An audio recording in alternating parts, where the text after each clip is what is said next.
할렐루야. 하나님의 은혜가 오늘도 여러분의 삶 가운데 넘쳐나시기를 주님의 이름으로 축원을 드립니다.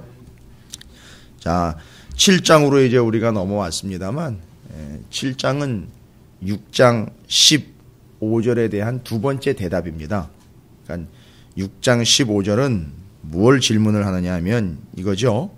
은혜의 복음, 곧 진리와 은혜 복음 아래에 살아가고 있다라는 우리가 이제는 옛날 율법에 얽매이지 않았으니까 은혜 아래에 있으니까 우리 마음대로 그럼 해도 되겠네요 라고 질문하는 거예요. 우리 멋대로 해도 되겠네, 이런 질문이에요. 그 질문에 대해서 첫 번째 대답이 바로 이제 15절부터 6장 15절부터 23절까지 그게 아니고 은혜 아래에 있다고 은혜 아래에 있는 사람이 자기 마음대로 자기 멋대로 하는 게 아니라 우리의 삶 본질 자체가 모든 사람이 누군가는 어느 누구든지 반드시 둘 중 하나의 종이 되어야 한다 해서 하나님에게 종이 되든지 세상 것의 종이 되든지 요거를 설명을 했지 않습니까? 6장 뒷부분에서. 그래서 이제 첫 번째 대답으로 은혜 아래 살아가는 사람이 자기 마음대로 해야 되는 겁니까? 할 수 있는 겁니까?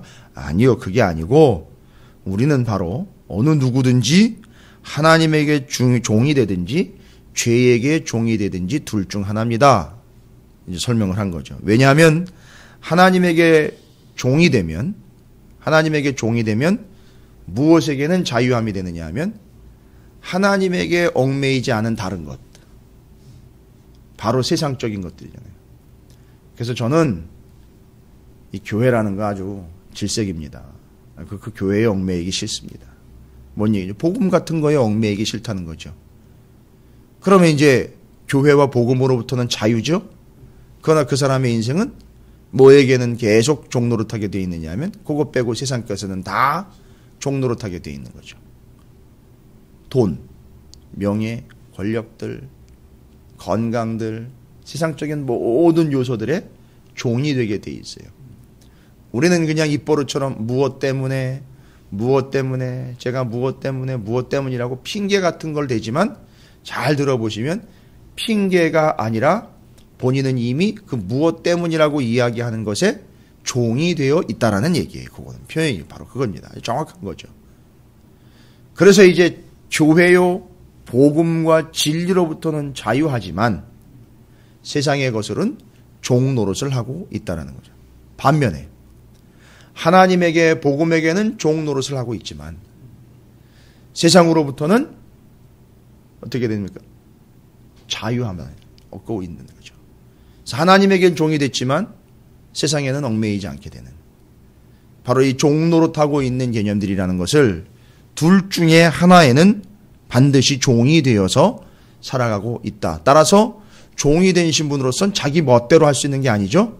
은혜 아래에 있다 그래서 자기 마음대로 하는 것이 아니라 종이 된 신분이라면 자기를 지배하고 다스리고 있는 권력에게 복종을 하게 되어 있기 때문에 자기 멋대로 할 수 있는 영혼이 아니다라는 걸 이야기하는 거예요. 그래서 이 세상 어느 누구든지 자기 멋대로 할 수 있는 사람은 없습니다. 세상의 것에 죄의 종노릇을 하든지 하나님의 복음에 종이 되어 살아가든지, 그래서 둘 중 하나예요. 그러나 어느 누구도 자유한 영혼은 없습니다. 그러나 우리는 이제 표현을 하기를 얽매였던 세상 것으로부터는 자유하고 하나님에겐 종이 되었으니 이게 구속이 아니라 이게 참 자유다라고 설명을 한다는 거지. 이제 복음이 얘기하는 거예요.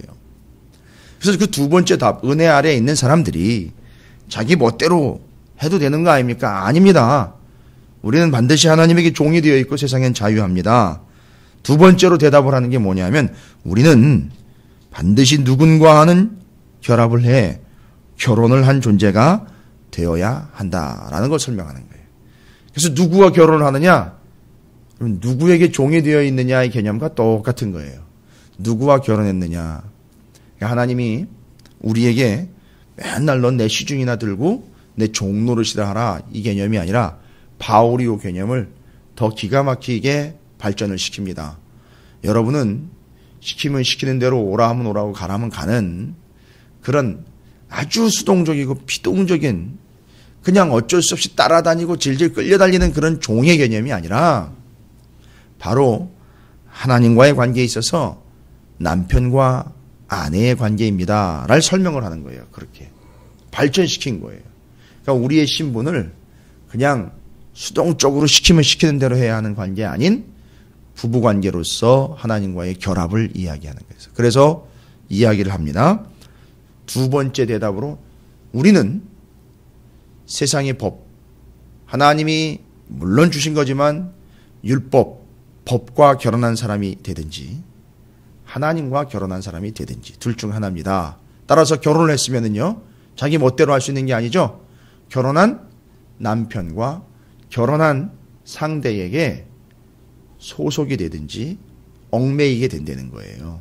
근데 우리는 법과 얽매이는 존재가 아닌 예수 그리스도를 통해 하나님과 결혼한 존재가 됐다라는 거죠. 이제 구약의 율법들이 계속 이야기하는 게 광야에서도 언약을 맺은 게 그냥 언약이 아니라 결혼 관계라고 이야기를 합니다. 결혼 언약이라고 이야기를 해요. 그래서 하나님이 우상 숭배한 거에 대해서 음란을 저질러서 남편 된 하나님을 버린 행위라고 이야기합니다. 우상 숭배에 대해서. 따라서 우리의 존재에 대해서 은혜 아래 있게 된 우리의 존재는 하나님에게는 종이 되었으나 세상에게는 자유하게 되었고, 우리는 법에 결혼된 존재가 아니라 법과 결합된 존재가 아니라 하나님과 결혼하여 결합된 존재가 되었습니다. 따라서 우리는 하나님과 진리에 소속되어 그것을 순종하며 따라가는, 그것을 의식하며 살 수밖에 없는 존재가 되었습니다. 이걸 설명을 하는 거예요. 그래서 이 6장 15절의 질문에 대해서 두 가지로 답을 하고 있습니다. 그래서 오늘 7장 1절부터 6절까지는 그 결혼 관계를 통해서 우리 은혜 아래에 있는 자들의 신분에 대해서 설명을 합니다.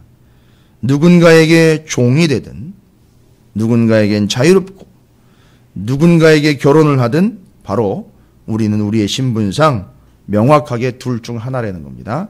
근데 오늘은 말씀 가운데 법, 이 법은 율법을 이야기하는 겁니다.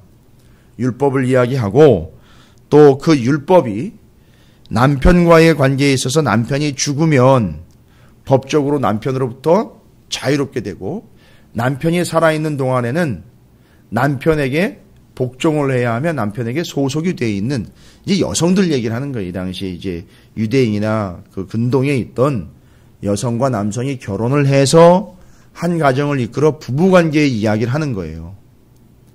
참 이렇게 설명을 한다는 게 그 당시의 배경이 여기 담겨져 있긴 하지만 요즘처럼 이해하는 그런 개념들은 조금 아닌 것 같아요. 무슨 얘기냐면 어쨌든 결혼을 하게 되면 여성들은 남편에게 법적인 소유가 되는 그런 관계가 되었기 때문에 이런 설명들이 가능한 겁니다. 따라서 결혼을 하게 되면 남편에게 얽매이게 된 존재가 돼요. 법적으로요. 그러니까 남편이 살아있는 동안에 뭐 이 개념은 윤리적으로도 요즘도 마찬가지예요. 남편이 살아있는 동안엔 절대 다른 남자나 다른 생각을 가져서는 안 되는 거예요. 만약에 남편이 살아있는 동안에 다른 생각을 가지거나 다른 남자와 관계를 맺게 된다면 이건 불법이 되는 거죠.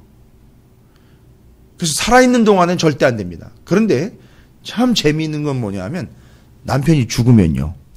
남편이 죽게 되면 그 법에 저촉을 받지 않습니다. 그 법으로부터 자유로운 거예요. 두 가지의 개념이 이해가 될 거라고 저는 생각합니다. 남편으로부터 자유롭게 됐다라고 생각을 했는데 결론은 보니까 법으로부터 자유롭게 된 거예요. 남편이 죽으니까요. 자, 이건 개념상으로 지금 개입을 한 거니까 여러분이 좀 이해를 하셔야 됩니다. 원칙적으로 이걸 생각을 하시면 안 돼요. 이해하시기 쉬우라고 개념상으로 도입을 해서 바울이 설명을 한 거예요. 남편이 죽으면 남편에게 소속돼야 되는 그 법적인 개념으로부터 자유로운 거예요. 남편이 죽으면. 남편을 죽이면 안 됩니다. 그렇게 돼버리면 안 돼요. 예. 마음대로 그렇게 하시면 안 돼요. 자연스럽게 남편이 죽어버렸기 때문에 이 여인은 남편으로부터 자유로운 듯 하지만 남편에게 복종해야 하는 그 법으로부터 자유로운 거예요. 여러분 이게 개념상 여러분이 가지고 계시는 개념이 연결이 돼요. 복음을 설명을 할 때 사도 바울이 앞에서 계속 얘기한 거예요. 우리가 뭐에 대해서 죽었기 때문이죠? 죄에 대해서 죽었기 때문에 죄의 항목들과 죄의 법으로부터 우리는 자유로운 거예요. 그 자유가 마냥 내 마음대로 내질 수 있는 자유가 아니라 그 죄로부터는 자유롭고 누구에게는 종이 되었다 그랬죠? 하나님에게는 종이 되었어요. 요거를 결혼 관계로 설명을 합니다. 율법은요, 법은요, 죽은 개념이 아니라 진짜 신랑 되신 예수가 오실 때까지 효력을 발휘했어요. 그리고 진짜 신랑 되신 예수가 오시고 나니 우리는 그분과 신부가 되어 있잖아요. 그런데 율법은 지금 죽은 게 아니라 살아있잖아요. 존재하고 있죠. 이건 어떻게 설명을 해야 됩니까? 우리가 죄에 대해서 죽은 존재라 그랬지 않습니까? 죄에 대해서 죽은 것. 그러니까 개념상으로 치면은 죄에 대해서 죽었다 하지만 이제는 지금 율법이 전혀 우리에게는 영향력을 발휘하지 못하는, 엄밀한 의미로 남편이 죽으면 곧 남편에게 복종해야 하는 법으로부터 자유로운 것처럼 우리는 죄에 대해서 죽었기 때문에 죄가 무엇인지를 규정해주는 그 율법으로부터 자유롭고 누구에게 부인이 되어버린 거죠? 아내가 되어버린 겁니까? 예수 그리스도에게 아내가 되어버렸으니 이제 우리는 율법이 이야기해주는 규정을 따라 사는 것이 아니라 누구를 기쁘게 하는 삶을 살아야 되니까 남편 된 예수 그리스도를 기쁘게 하는 삶을 살아야 된다는 걸 이야기하는 거예요. 이 개념을 두 가지를 설명을 하면서 우리의 신분, 하나님에게 종이 된 신분, 하나님과 결혼한 관계인 하나님의 신부된 관계로서의 하나님에게 그 하나님의 법을 따라야 하는, 은혜의 법을 따라야 하는 우리의 위치를 설명을 해주고 있는 겁니다. 새로운 개념이 아니라 우리의 확고부동한 자리와 위치를 두 가지의 개념을 들어서 설명을 해주고 있는 거예요. 지금 이제 우리는 어떻게 살아야 되는 겁니까? 라고 이야기한다면 이제는 주님이 오셨기 때문에 율법을 따라 사는 삶이 아니라 율법인 가이드를 해준 그 시점까지는 끝난 거예요. 그래서 우리는 율법과의 관계로부터 벗어나서 예수 그리스도와 결합된 관계가 되어버리는 거죠. 이걸 은혜 아래에 있다고 얘기하는 거예요. 그래서 그 율법의 기능과 율법의 효력 시점이 율법이 죽었다가 아니라 내가 죄에 대해서 죽은 시점. 이건 내가 죄에 대해서 죽었다라는 개념은 왜 나옵니까? 내가 죄에 대해서 죽었다. 알라라고 얘기했죠. 반드시 누가 필요하냐면 예수 그리스도가 필요하잖아요. 그래서 죄에 대하여 죽은 걸 알아라라고 이야기할 때 바로 말씀드린 내용이잖아요. 죄와 분리가 되고 실제로 죄에 대해서 죽었다라는 내용이 가지고 있는 두 번째 의미 기억나십니까? 예수님이 실제로 내 죄 값을 치르고 죽으셨다. 이해가 되시죠? 그리고 그 예수님과 우리가 결합된 거 아니에요.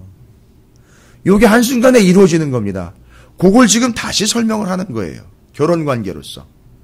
예전에는 이제 알라, 여겨라, 드려라로 설명을 했는데 지금은 결혼 관계로 설명을 합니다.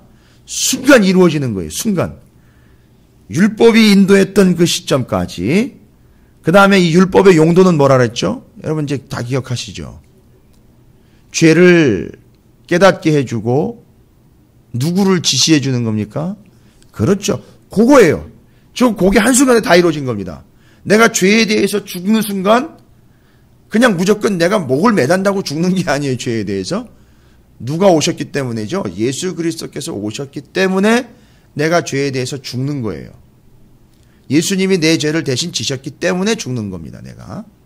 그리고 죄에 대해서 죽었다라는 개념은 죄와 분리가 되는 거죠. 그래서 죄와 분리가 되면서 율법과도 분리가 되는 거예요. 왜요? 율법은 그 죄를 깨닫게 하도록 우리를 인도해 줬으니까요. 지금까지.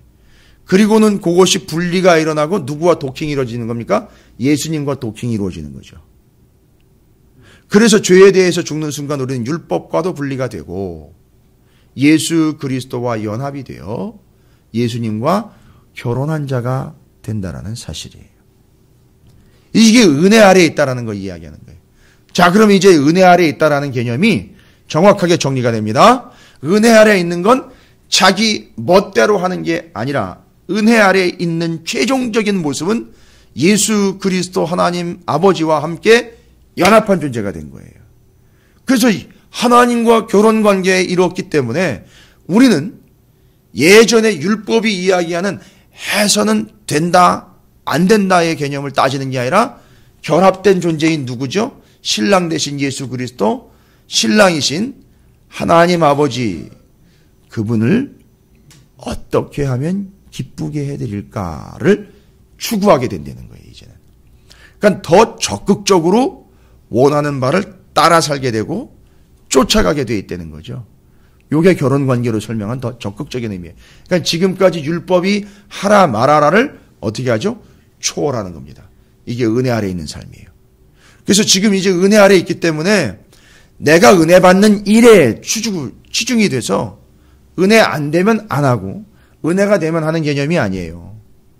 지금 누구와 결합이 되어 결혼 관계에 있느냐면 하나님 아버지와 예수 그리스도와 결합이 되어 있는 신랑 신부의 관계이기 때문에 이제 누가 시키지 않아도 그 결혼 관계를 유지하며 적극적으로 말하자면 신랑과 부인의 관계에 있다면 그 남편인 그 아내와 남편의 관계에 있어서 우리의 신랑 되신 예수 그리스도를 더 기쁘시게 해드리기 위하여 더 적극적으로 살아가게 되어 있다라는 거죠. 이게 이제 우리의 처지입니다. 그걸 다시 한번 설명을 하는 겁니다. 그리고 그 결과로 또 역시 설명을 하는 거예요. 종되었느냐 자유하냐의 개념으로 그 복음과 진리와 하나님에게 종된 자들이 맺는 열매는 뭐냐? 기억나시죠? 영생이라고 그랬어요. 죄의 종된 자들이 맺는 열매는 뭐라 했습니까? 죽음이라고 그랬어요. 똑같은 거예요. 계속 법과 결혼을 해서 율법과 결부된 자라든요. 계속 그렇게 가다 보면 어떻게 된다 그랬죠? 자신이 죄인이라는 것만 나타났고 죄인임이 나타났으면 어떻게 되죠? 죄값으로 죽어야죠. 그러나 이제 은혜로 하나님 아버지와 결혼 관계예요. 예수 그리스도와 결혼 관계로 들어간 이들은 법이 아니라 은혜로 구원을 받았기 때문에 남편이요 신랑 되신 예수 그리스도 때문에 우리는 생명을 얻게 된다는 이 차이를 설명을 하는 거예요. 그 이해 하에 지금 7장 1절부터 6절까지가 그걸 전제로 설명을 다시 한번 하고 있는 겁니다. 그럼 여러분이 이제 다시 한번 읽으면서 지금까지 은혜 아래에 있는 자들이 자기 멋대로 살 수 있습니까? 아닙니다.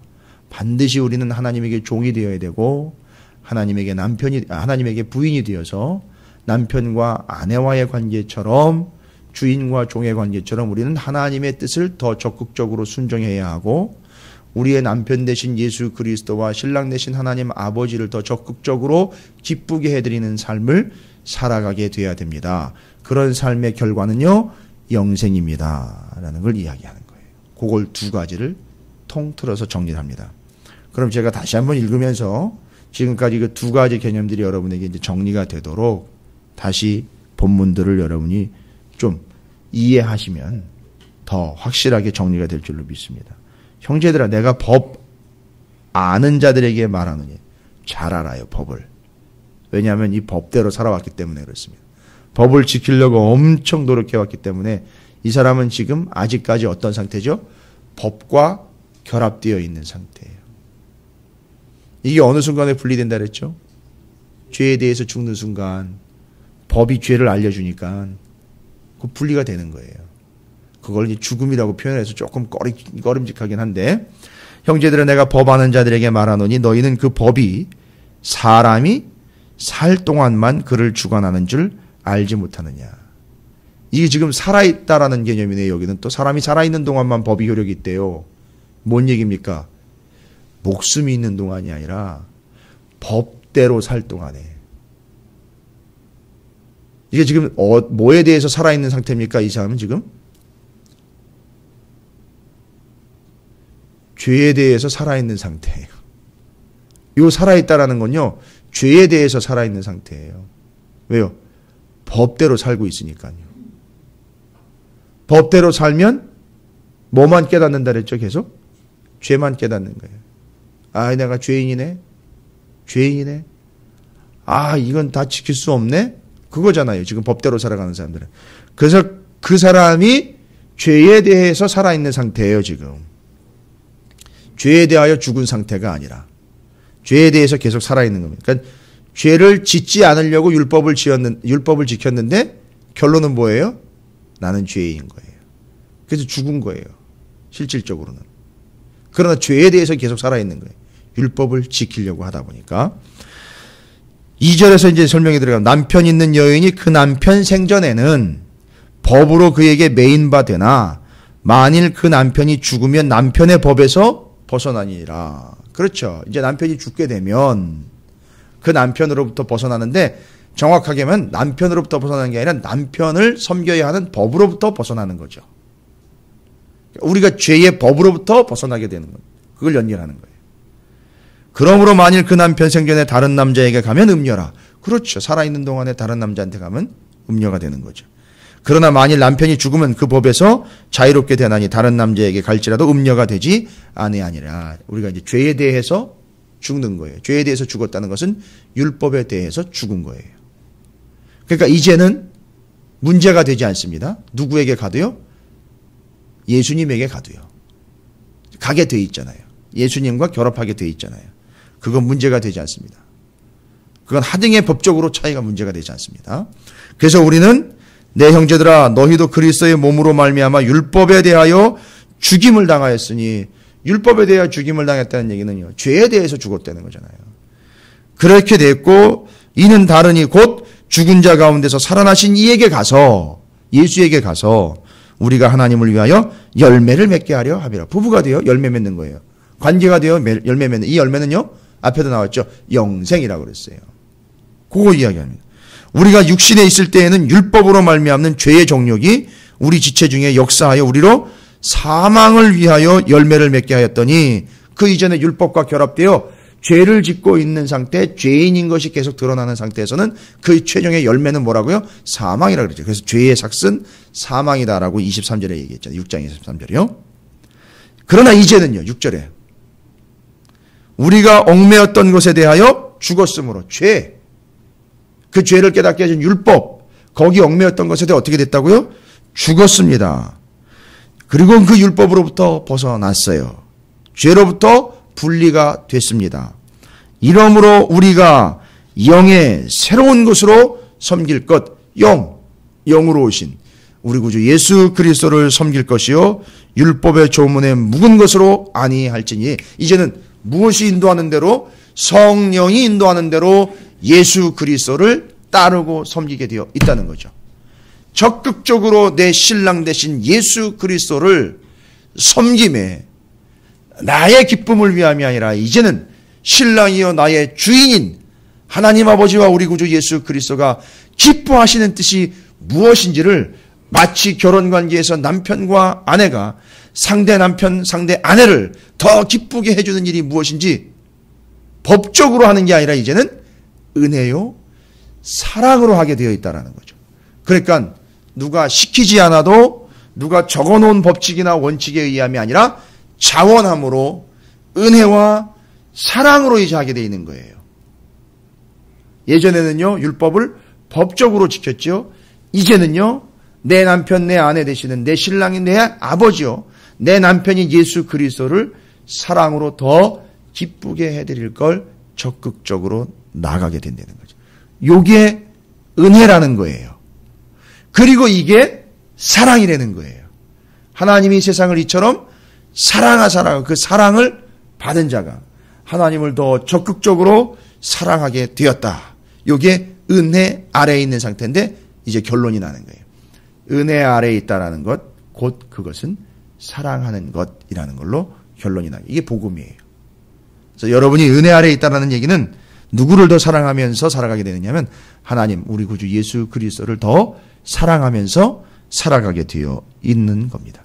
여러분의 존재는 하나님에게 종된 존재일 뿐만 아니라 하나님 우리 구주 예수 그리스도와 결합된 신랑과 신부의 관계라는 사실, 이제는 적극적으로 그 복음에 순종하는 존재로서 은혜와 사랑으로 더 하나님을 기쁘시게 하는 일을 위하여 시키지 않는 것까지도 적극적으로 더 나서서 하게 되어 있다는 사실.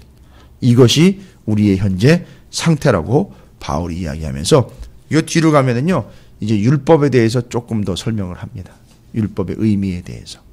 여러분이 지금까지 죄에 대하여 죽기 전까지 율법에 어떻게 얽매이며 살았는지를 아십시오라고 생각하며 은혜 아래 사는 진짜 본질에 대해서 율법 아래에 있었던 옛날을 떠올리면서 은혜 아래에 있음의 본질을 설명을 다시 합니다. 그러나 우리는 어쨌든 하나님에게 종된 자요, 하나님에게 신부된 자로서 이제는 은혜로 더 적극적인 삶을 살아가게 되었다는 사실 잊지 마시고, 이제는 이제 율법에 얽매이는 게 아니라 율법을 초월하게 되었다라는 사실이에요. 사랑하는 이 하나님 아버지, 우리 구주 예수 그리스도를 위해서 여러분이 더 적극적으로 은혜 아래에서 하나님과 예수 그리스도를 위하여 누가 시키지 않아도 여러분이 더 한 걸음 나가서 한 발짝 더 나아가 적극적인 신앙생활이 될 줄로 믿습니다. 사순절 기간 동안 그런 삶과 기간이 되시기를 주님의 이름으로 축원을 드립니다.